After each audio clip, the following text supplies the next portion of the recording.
देश का संविधान जीता है और इस बात का बहुत दुख अगर किसी को होगा तो वो भीख वाला पद्मश्री लेने वाली कंगना रनौत के लिए होगा और तमाम उन भक्तों के लिए होगा जिन्होंने ये कहा था कि मोदी साहब ने कहा है कि 1 इंच पीछे नहीं हटेंगे।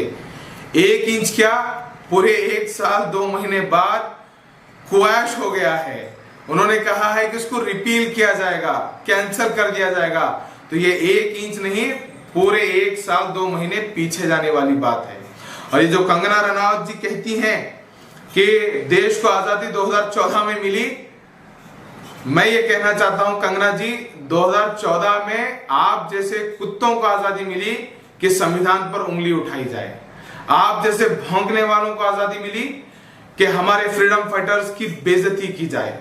आप जैसे चाटुकारों को आजादी मिली कि आप संविधान की धज्जियां उड़ाते जाएं और इस देश के अर्थव्यवस्था को खराब करने में जो काम भारतीय जनता पार्टी कर रही है उसको सराहने में आप जो तारीफें कर रही हैं, जो मालाएं जप रही हैं, ये बोलने की आजादी आपको 2014 में मिली है। हकीकत तौर में देखा जाए 2014 में मर्डर ऑफ डेमोक्रेसी की पहली बुनियाद रखी गई, इंस्टिगेशन टू क्राइम जिसे कहते हैं, वो 2014 में रखी गई, जिसकी वजह से आप जैसे क्रिमिनल्स बोल रहे हैं।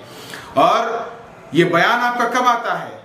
देश का चौथा सब में बड़ा सिविलियन अवार्ड लेने के बाद, पद्मश्री लेने के बाद आप कहती हैं कि 2014 में आजादी मिली, उससे पहले जो मिली भीख थी। तो आप अपने ही बयानों से मुखर रही हैं, जहां पर आपने कहा था कि आपके पूर्वज जो है फ्रीडम फाइटर्स थे और आपके पीएमटी के एग्जाम्स में, प्री मेडिकल टेस्ट के एग्जाम्स में आपके लिए कोटा भी रखा गया था जो फ्रीडम फाइटर्स का होता है, तो वो भीख है। कंगना जी, मैं आपको कहना चाहता हूं, फ्रीडम फाइटर के घर से हूं ये कहकर फिल्म लेना ये भीख है। फ्रीडम फाइटर्स के घर से हूं ये कह के हेडलाइंस बटोरना ये भीख है।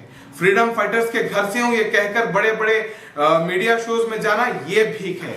अगर आप भीख की बात कर रही हैं, ये कहती है कि देश को आजादी 2014 में मिली, उससे पहले जो मिली वो भीख थी, तो हम फख्र से कहते हैं भीख में आजादी मिली है तो हम उस आजादी का जश्न मनाएंगे, क्योंकि ये भीख आपकी तरह जाकर चाटुकारिता करने से पद्मश्री नहीं मिली है। अगर ये भीख भी है तो महात्मा गांधी का इसमें खून शामिल है, इसमें अशफाकुल्लाह का खून शामिल है, इसमें भगत सिंह का खून शामिल है, उन देवबंद उलमा का खून शामिल है जो 1,24,000 या 1,40,000 से ज्यादा अपने गर्दनों को शहीद करते हुए पेड़ों पर लटका दिया गया था। तमाम के लोगों को अगर आप भीख कहते हैं तो हम सीने पे मेडल की तरह लगाते हैं कि हमें इस देश को भीख में मिली आजादी भी हमें आजादी लगती है।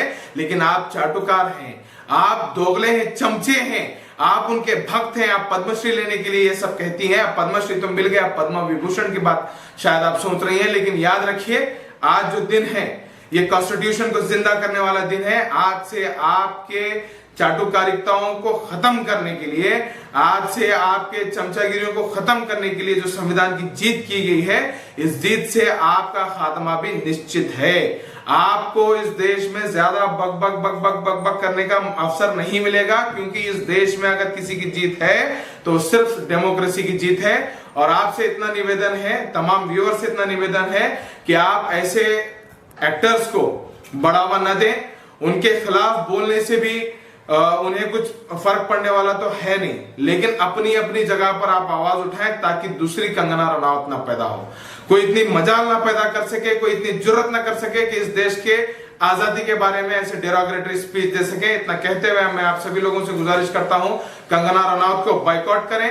पद्मश्री अवार्ड जो चाटुकारों को मिला है, जो चमचों को मिला है, उनको बाइकआउट करें, उनको ना बाइकआउट करें जो हकीकत में इसके हकदार हैं। इतना कहते हुए पीपल्स पद्मा के तमाम ओरिजिनल हकीकी तौर पर पद्मश्री जो जीते हैं उनको मैं कांग्रेचुलेशंस करता हूं, हार्दिक शुभकामनाएं करता हूं और उनके डेडिकेशन को, उनके सर्विसेज को, सैक्रिफाइसेस को मैं सलाम करता हूं। जय हिंद।